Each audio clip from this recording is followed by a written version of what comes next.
तो guys sir ने काफ़ी अच्छा एक्सप्लेन किया और पूरी बिल्डिंग का स्ट्रक्चर आप लोगों ने देख लिया होगा। मुझे लगता है इतना डिटेल में वीडियो अभी तक किसी ने नहीं डाला होगा।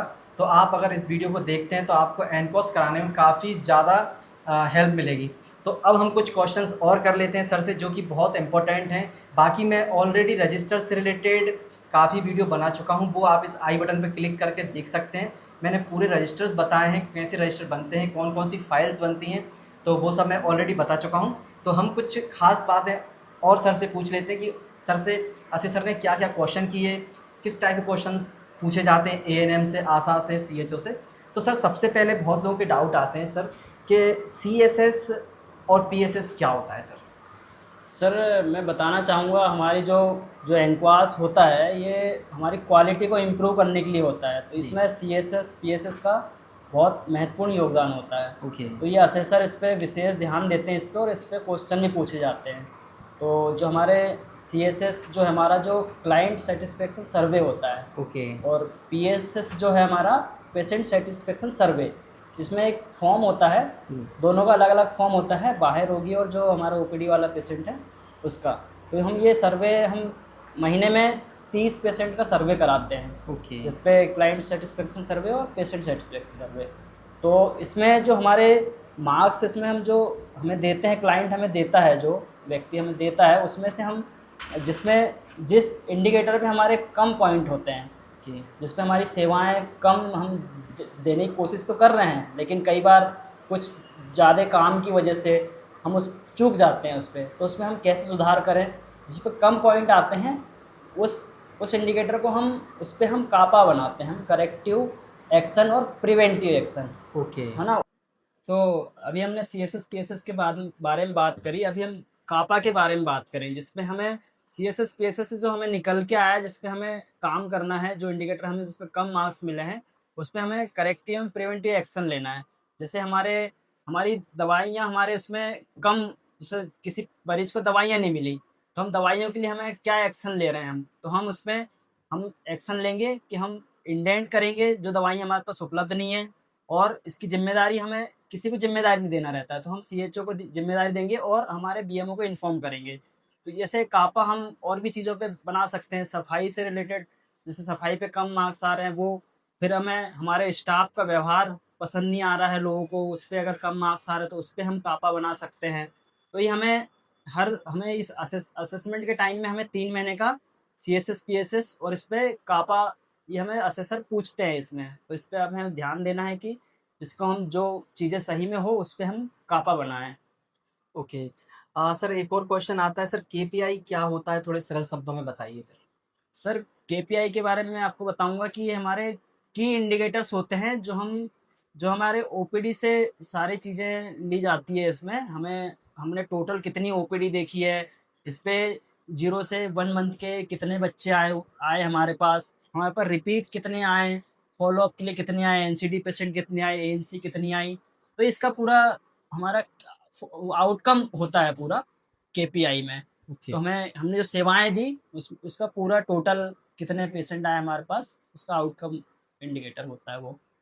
और सर एक और बहुत ज़्यादा पूछा जाता है सर, ये फिशबोन वगैरह क्या होता है, पीडीसीए, स्मार्ट ऑब्जेक्टिव, सर यही बताइए थोड़ा सा। सर, मैं आपको बताना चाहूँगा इसके बारे में, ये हमारे क्वालिटी टूल्स हैं जो कि असेसर इस पे बहुत ध्यान देते हैं और इसके बारे में पूछते भी हैं कि एटलीस्ट आपको इसके बारे में कुछ पता है कि नहीं, और इस पे आप काम किए हो। तो जिसपे क्वालिटी टूल्स में हमारा पीडीसीए हो गया, फिशबोन डायग्राम हो गया, स्मार्ट ऑब्जेक्टिव। तो ये इसको मैं पीडीसीए को थोड़ा बताना चाहूँगा, जिसमें पीडीसीए का फुल फॉर्म होता है कि हमारा प्लान, डू और चेक और एक्ट।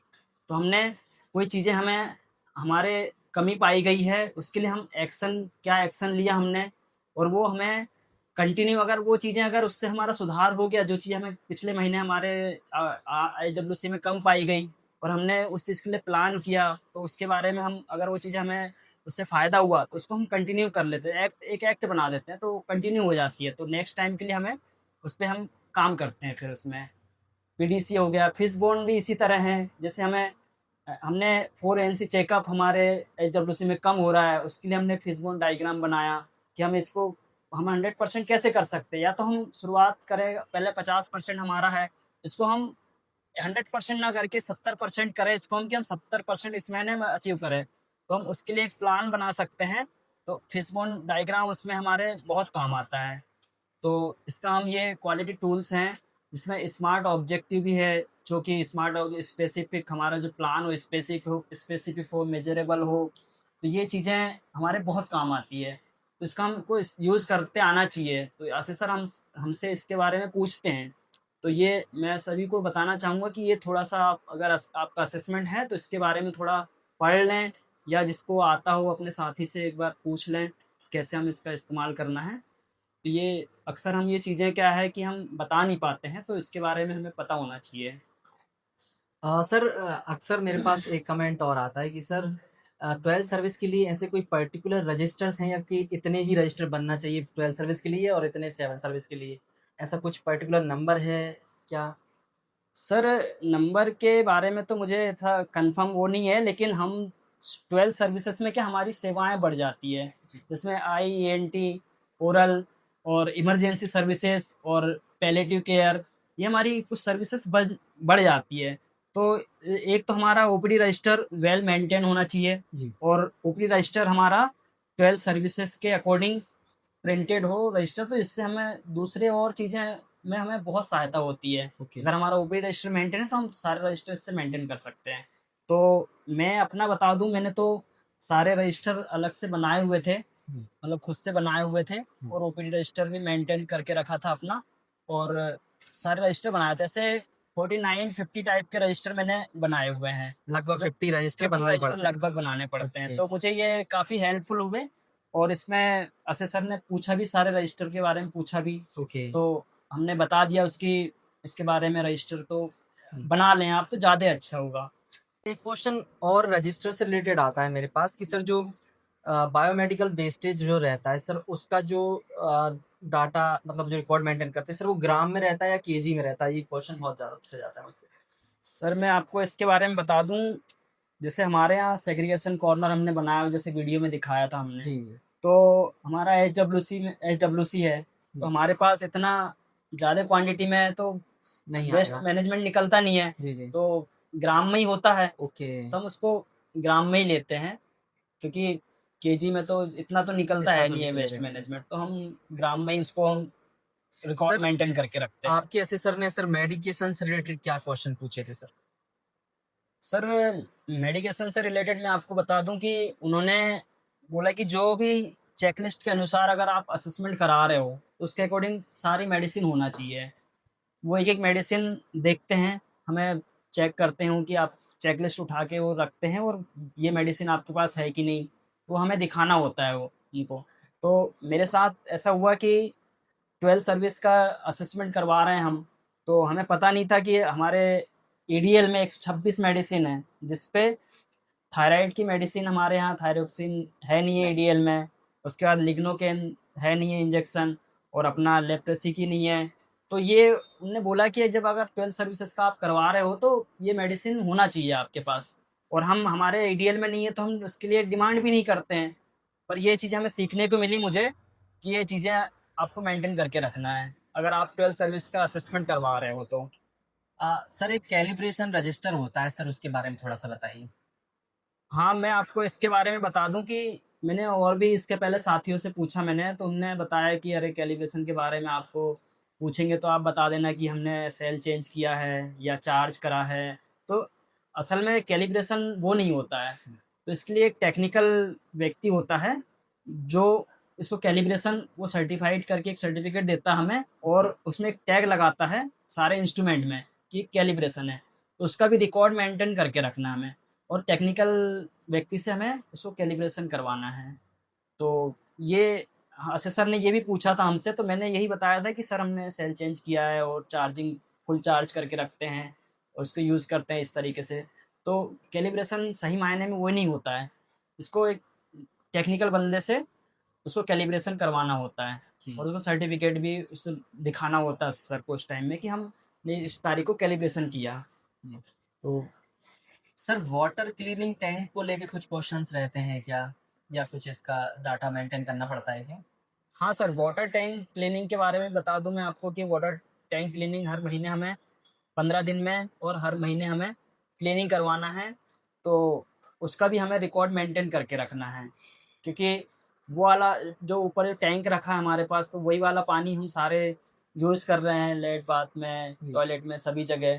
तो और हमारा एनक्वास असेसमेंट कुल मिलाकर क्वालिटी को इम्प्रूव करना और इन्फेक्शन कंट्रोल को रोकने से रिलेटेड है, मतलब उसी के लिए है। तो हम ये एक मेन पार्ट हो जाता है कि हम पानी किस तरीके का यूज़ कर रहे हैं, तो उसका समय समय पर वाटर टैंक क्लीनिंग करवाएं और उसका रिकॉर्ड मेंटेन करें।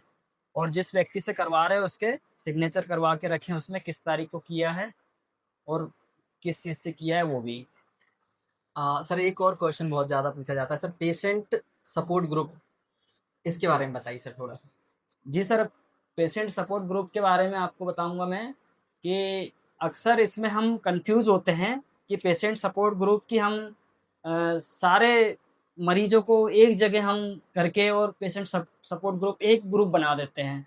बल्कि ऐसा नहीं है, क्योंकि अगर हम टीबी वाले मरीज को अगर नॉर्मल या डायबिटिक या हाइपरटेंशन वाले मरीज के साथ बिठाएंगे तो वो कंफर्टेबल फील नहीं करेगा।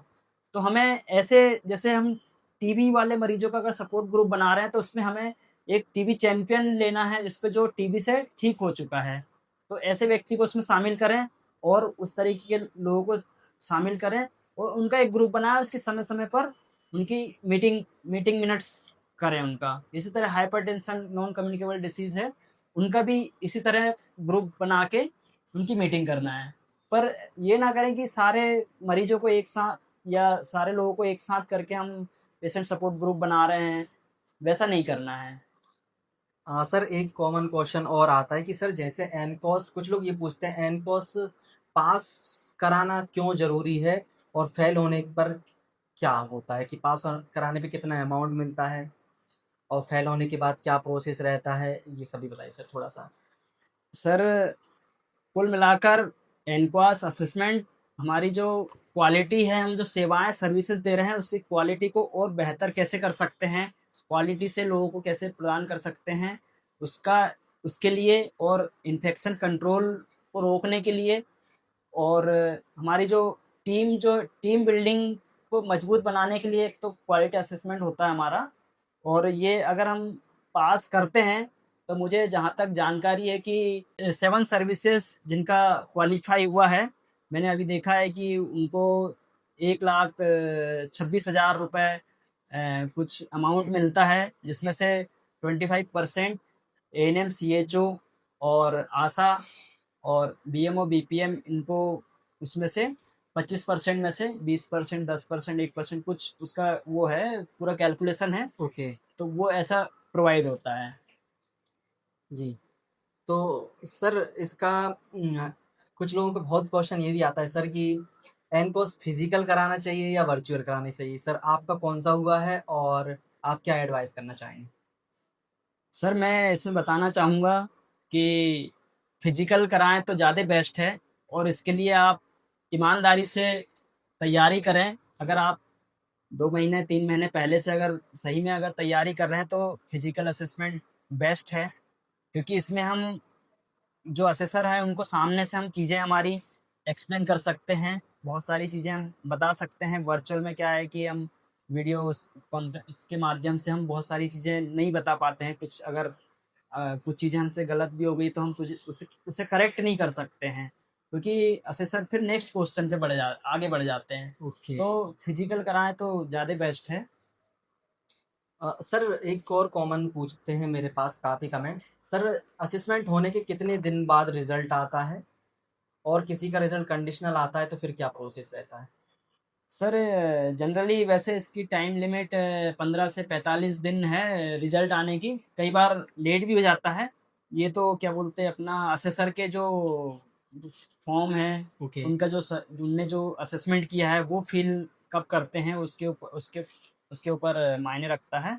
और हमारा भी फीडबैक फॉर्म भरना होता है हमें। ओके। तो हम जितना जल्दी हो सके हम जल्दी से जल्दी फीडबैक फॉर्म भर दें। और इसका रिजल्ट 15 से 45 दिन, और कई बार लेट भी आता है। ओके। और जैसे कंडीशनल आ रहा है तो उसे उनमें कंडीशन रहती है कि 6 मंथ के बाद आपको रिपीट कराना है, ओके। फिर से असेसमेंट कराना है। जी। आशा करते हैं गाइस मैंने सारे जो मेन क्वेश्चंस हैं आप लोगों के कवर कर लिए। और फिर भी अगर आप लोगों को लगता है कि कोई डाउट है या किसी चीज़ से रिलेटेड आपको कुछ क्यूरी है, तो आप वीडियो के डिस्क्रिप्शन में मेरा नंबर दिया हुआ है, वहाँ पे आप मुझे मैसेज कर सकते हैं। और एनकोस से रिलेटेड कोई भी आईईसी, किसी प्रकार का रजिस्टर, एसओपी, किसी प्रकार की आपको ज़रूरत पड़ती है तो आप मुझे कमेंट करें और मेरा नंबर पे मैसेज भी कर सकते हैं। और अगर आपको वीडियो अच्छा लगा है तो वीडियो को लाइक करना है, चैनल को सब्सक्राइब करना है, अपने दोस्तों के साथ शेयर करना है। काफ़ी अच्छे से सर ने इसको एक्सप्लेन किया है और मैंने ऑलरेडी कई वीडियो और बनाई है एनपॉस असेसमेंट पे, 12 सर्विस पे भी है, 7 सर्विसेज पे भी है, वो भी आप जाकर देख सकते हैं। और इंस्टाग्राम चैनल को आप फॉलो कर लें, मेरे डिस्क्रिप्शन में मैंने इंस्टाग्राम चैनल का लिंक भी दिया हुआ है। और सर बहुत बहुत धन्यवाद, आपने टाइम दिया सर और काफ़ी अच्छा आपने एक्सप्लेन किया सर। आप हमारे दर्शकों को बोलें कि सर थोड़ा सा चैनल को सब्सक्राइब करें और वीडियो को शेयर करें। Thank you so much sir, आपने यहाँ पर आके हमें समय दिया और हमारे एसडब्ल्यूसी के जो हमारी मेहनत है उसको वीडियो के माध्यम से लोगों तक पहुँचाया। हमने भी कोशिश किया है कि हमारा जो एक्सपीरियंस है आपके साथ शेयर किया है, और आप लोग भी शेयर करें और हमारे सर के वीडियो को लाइक करें, कमेंट करें, और जो भी मदद हो सर से आप वीडियो के माध्यम से या व्हाट्सएप चैट के माध्यम से आप मदद ले सकते हैं। धन्यवाद। Thank you so thank much. You so much sir.